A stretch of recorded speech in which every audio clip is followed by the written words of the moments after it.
Be me, 42. F, single mom. Work in HR at one of those aggressively values-driven companies where every email sounds like a land acknowledgement. Got a gender studies degree from a nice liberal arts school. Did the marches, read the books, learned how to unpack every ad, every movie, every dumb little interaction. Like it was a crime scene. Was doing feminism before it turned into pastel infographics and sponsored posts. Met my son's father when I was 23. His name was Nate, played guitar in coffee shops, wore thrift store cardigans, talked softly about feelings and capitalism. Figured I had found one of the rare, decent men. Turns out sensitive mostly meant broke, avoidant, and liable to tear up if you asked him to wash a dish. We split when my son Owen was 3. Honestly, felt more relieved than heartbroken. Clean break, fresh start, blank canvas. Decided I was going to do what history had apparently failed to do. Raise the first genuinely non-toxic man. Did not see it as parenting. Saw it as a mission. My sacred calling.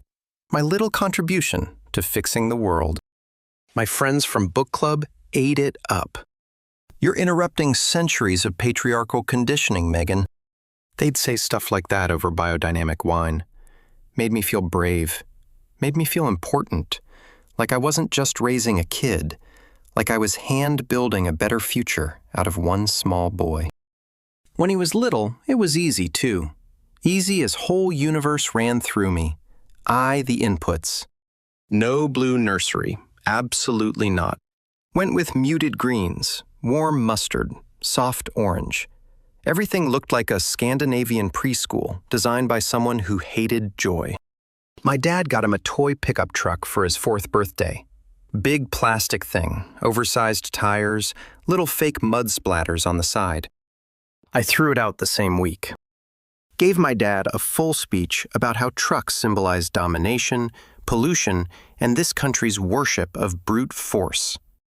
Then I explained a watered-down version of that too. Owen. He cried because he liked the truck. I told myself that was temporary. One day he'd appreciate being steered away from all that. Replaced it with a wooden block set and one of those neutral cloth dolls that looked intentionally uncategorizable.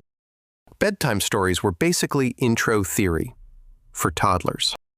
Read him the same Princess Flips the Script books over and over.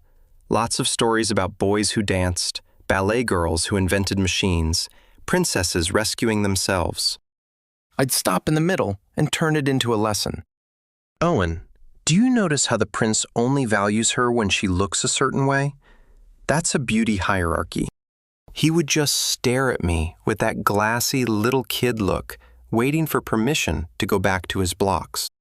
He loved building stuff, so I let him have Legos, but only the plain sets, basic bricks, wheels at most, none of the branded kits. No space battles, no ninjas, no tiny swords and laser guns hidden in the box. Didn't want him rehearsing violence with toys. No action movies either. No superheroes punching their way through every problem. Our movie nights were artsy animation and documentaries about labor organizers and women in the civil rights movement. One time, he asked why he couldn't watch Spider-Man at Marcus's house. I sat him down on the couch and spent almost 2 hours explaining the male gaze, violence as wish fulfillment, and the way hero stories teach boys to confuse aggression with virtue.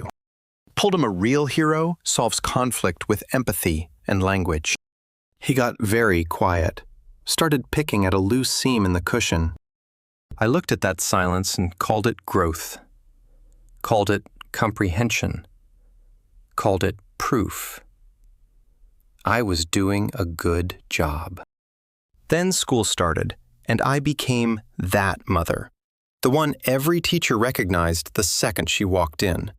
The one who made the PTA meetings run long.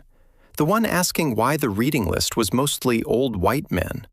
The one asking why social studies always framed empire from the people doing the colonizing. The one using phrases like implicit bias before coffee had even been poured.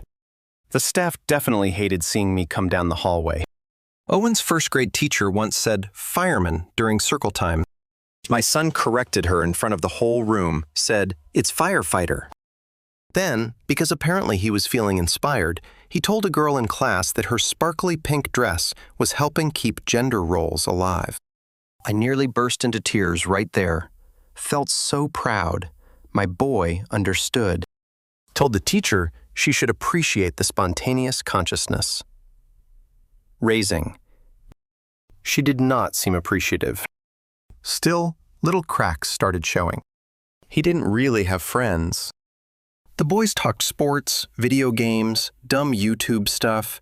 He'd hover nearby trying to join in. But I'd raised him without any fluency in that world. Instead of talking about football, he'd start talking about how pro athletes get used up by owners and advertisers instead of joking around. He tried to make everything into a discussion. The boys would stare at him for a second, then laugh and leave. The girls weren't exactly drawn to him either. I'd taught him to be so hyper-aware, so careful, so desperate not to impose, that he came off nervous and strange. He once asked a classmate if he could borrow a marker, only after getting what he called clear verbal permission for a marker. I told myself it was fine. Told myself he wasn't odd, just ahead of the curve.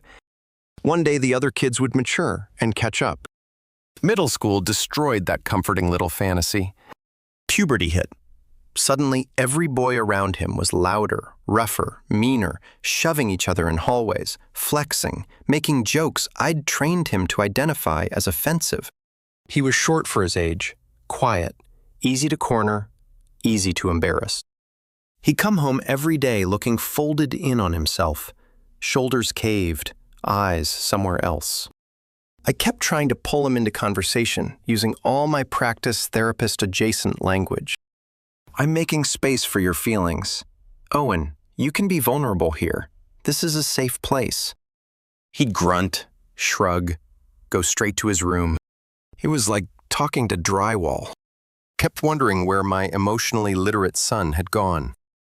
The boy I'd so carefully assembled turned out he had found someplace else to go. Bought him a laptop for school, locked it down as much as possible. Filters, parental controls, screen limits, the whole package. Didn't matter. He was smarter than I gave him credit for. Figured out how to wipe history, hide tabs, slip right around every restriction. One night, I walked past his room and heard frantic mouse clicking. The kind of panicked, rapid clicking that means someone is trying to bury something fast. He saw me in the doorway and slammed the screen shut. "Just homework," said it way too quickly. My stomach turned over right there. That was not homework. That night I barely slept, laid there staring at the ceiling, thinking about contamination, thinking about drift, thinking about how this was my life's work, and I was not going to let it get hijacked by whatever sewer he had found online. Waited until he was asleep. Went into his room, took the laptop, sat at my kitchen table in the dark and opened it. What I found felt like getting punched in the throat. Not just video games, though. There were plenty of those. Streams of headset guys screaming through military shooters, hours of Twitch clips, Discord links, YouTube essays with titles like "Why Feminism Failed Boys" and "The Truth About Modern Women." Reddit threads, meme pages, gross slang for women, endless jokes built out of resentment and humiliation. Whole ecosystems of men talking to other men where I had no access and no control. They were mocking people like me, mocking everything I believed, calling my politics a scam, a disease, a joke. I felt this blinding, hot anger go through me so fast my hands started shaking. It wasn't just bad content, it felt infectious, like mold behind a wall, like rot. These anonymous little creeps were undoing years of work from a bedroom. Thousands of miles away, they were pulling my son. Somewhere ugly. Felt an insane urge to throw the laptop against the tile floor and watch it split open. Instead, I closed it, put it back exactly where I found it. It stood there in the dark, breathing through my teeth. Told myself I could still fix this. Told myself I would intervene. Told myself I would deprogram him before it went any further. Next morning, I confronted him over breakfast. Kept my voice level, professional, almost clinical. Owen, we need to discuss some of the media you've been engaging with. I was prepared, had articles printed from The Guardian and Slate, had think pieces about radicalization, pipelines, had notes in the margins, had screenshots, had charts explaining reactionary rhetoric and bad faith arguments. I was ready to dismantle this whole new worldview with evidence. He just sat there staring into his cereal. It's memes, Mom. They're jokes. Jokes matter, I said. Jokes normalize cruelty. Do you not remember anything I've taught you about coded language and dog whistles? He kept looking down, then said very flat, not everything is some secret plan to protect the patriarchy. The way he said patriarchy, little bit of edge on it, little bit of contempt. Felt like somebody slid a knife between my ribs. Where did you get that tone? I asked. From those idiots online? I got it from living in the world, he said, still not looking at me. From going to school. From having no friends because you made me so weird. Actually stopped breathing for a second. I didn't make you weird, I said. I taught you to be thoughtful. I taught you to be decent. He finally looked up at me then, and his eyes were cold in a way I had never seen before. You made me a target, he said. You taught me how to talk like I was from some country nobody's ever been to. That line hit me so hard, I just sat there. He stood up, dumped his untouched cereal into the sink, walked out. That breakfast was the beginning of the end. Next 2 years were basically a low-grade war with plates and napkins on the table. Every dinner became a debate. I'd mention a story about sexism at work. He'd fire back with numbers about male suicide or workplace deaths. I'd bring up the pay gap. He'd start talking about career choices, hours worked, college majors. I'd lecture him about toxic masculinity. He'd ask, dead serious, what does non-toxic masculinity even look like? Is it just a guy doing something you approve of? Or is the goal basically being a woman? He had learned the language of my enemies, every argument from those disgusting forums, every smug little phrase, and he started throwing my own vocabulary back at me, then sideways, stripped of context, made mean. I tried everything. Cut off the Wi-Fi. He used his phone. Took his phone. He used library computers. Signed us up for family therapy. Handpicked a therapist with a doctorate and a whole professional focus on gender and systems theory. Owen spotted the setup instantly, called the guy my hired backup, sat there in stony silence through 3 sessions, barely spoke. Then the therapist gently suggested I might be overmanaging him. Never booked another appointment. My friends were worthless. They'd swirl wine and tell me it was just normal teenage rebellion. He'll circle back. You gave him such a strong foundation. But I knew it wasn't that simple. This wasn't sneaking out or rolling his eyes or listening to loud music to piss me off. This was deeper. He wasn't rejecting curfews. He was rejecting the entire framework I had built my life around. Wasn't just pushing back on rules. He was turning away from my whole belief system, my whole identity. By 17, he was doing college applications. I had an entire list ready for him. Bennington, Reed, Vassar, small, expensive liberal arts schools, full of seminars and the right kind of people, places where he'd be insulated, where the culture would reinforce what I had tried to teach him. He wanted the state university. Said, it's like a challenge. I want to study engineering. Engineering, the exact kind of field I had spent years ranting about. Male-dominated, cold, technical, full of guys building systems while pretending systems aren't political. Why? I asked him. You've always been strong in reading and history. Because I want to make things that actually work, he said. The sentence landed with all the subtext included, unlike you. I told him I would not help pay for that. That was the night everything blew apart. Came home from work, Planning to try a different approach. Was tired of fighting. Told myself I'd be softer, make his favorite dinner, sit with him, listen instead of arguing. Walked into the living room carrying grocery bags. And there he was, on the couch with his laptop open. Not hiding it, not scrambling, just openly watching some man on YouTube calmly explaining the contradictions and hypocrisies of modern feminism. I saw the screen, and all that softness evaporated in 1 second. "Turn it off," I said, voice low enough to scare even me. He didn't even twitch, just hit pause, closed. Nothing, hid nothing. "We need to talk about this," I said. "This is poison. This is hate. After everything I taught you, how are you sitting here listening to this garbage?" He slowly lowered the lid of the laptop, set it on the coffee table, then looked at me. Really looked at me. And what scared me wasn't anger. There wasn't any. It was exhaustion. Deep, ancient exhaustion. Like he had been tired of me for years. "You know what's funny, Mom?" he said quietly. "For a long time, I believed you. All of it." He leaned forward with his elbows on his knees. "I believed men were the problem. I believed I was the problem. I believed I came into the world already guilty and was supposed to spend my life making up for it. You called it privilege. To me, it felt like original sin." "That is not what I taught you," I shot back immediately. "That is exactly what you taught me." His voice rose, then cracked once, settled again. "You didn't raise a son. You raised a public statement, a walking apology." I started opening my mouth, already reaching for language, for theory, for some clean way to expose what was wrong in his framing. He held up a hand without even looking at me.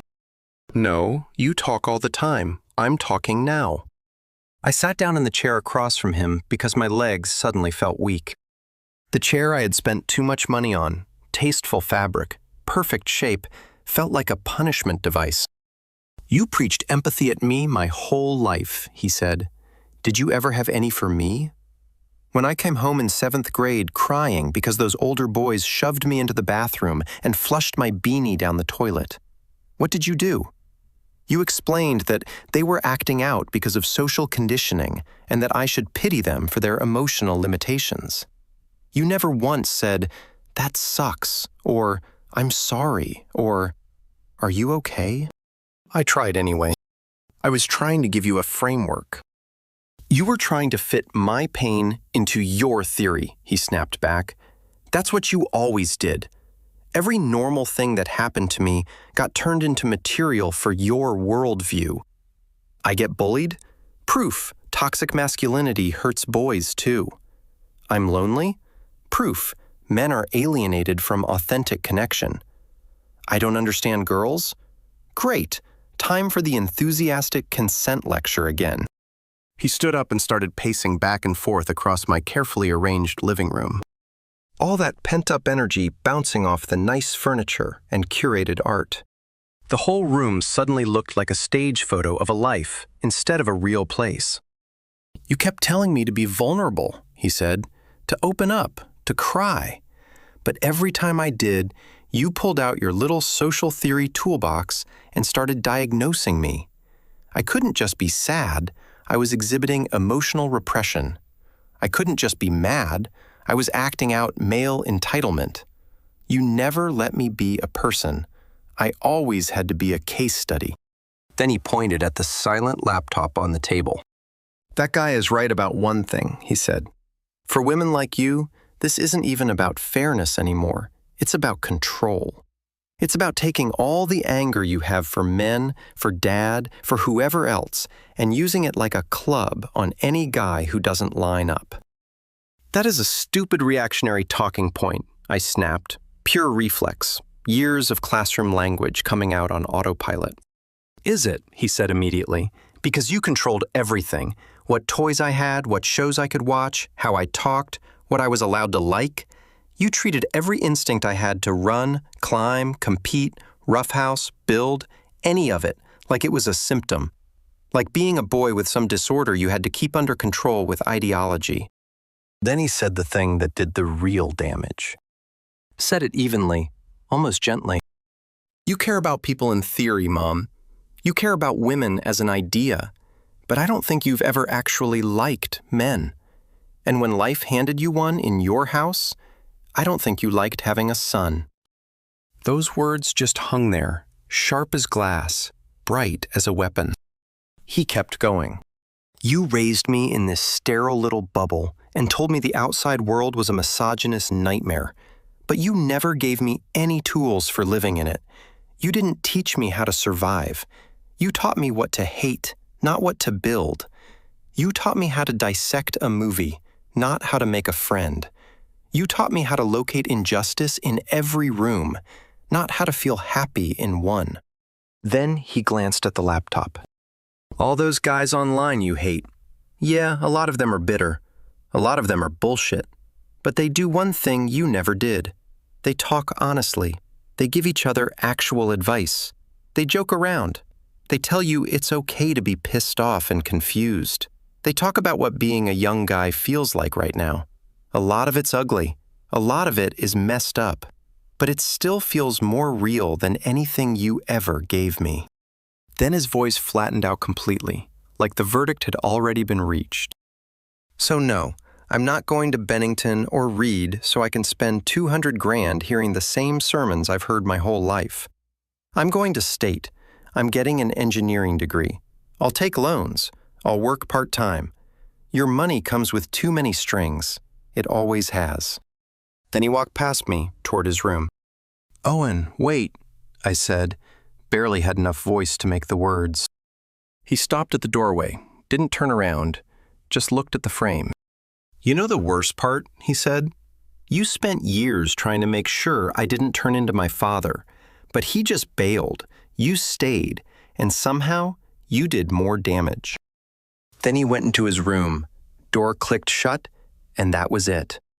I stayed in the living room by myself, surrounded by the right books, the right prints on the wall, the right furniture. Every object chosen carefully, every inch of my life arranged to reflect the correct values. And I had never felt so completely wrong. There was nothing left to argue. No article, no framework, no theory sturdy enough to hide behind. The project was done. Not a success, not even some tragic, noble attempt. Just a disaster. And the wreckage was a lonely 17-year-old boy in the next room who I barely knew, and me, 42 years old, alone in a perfect house with all my facts and all my logic, and it had never felt emptier.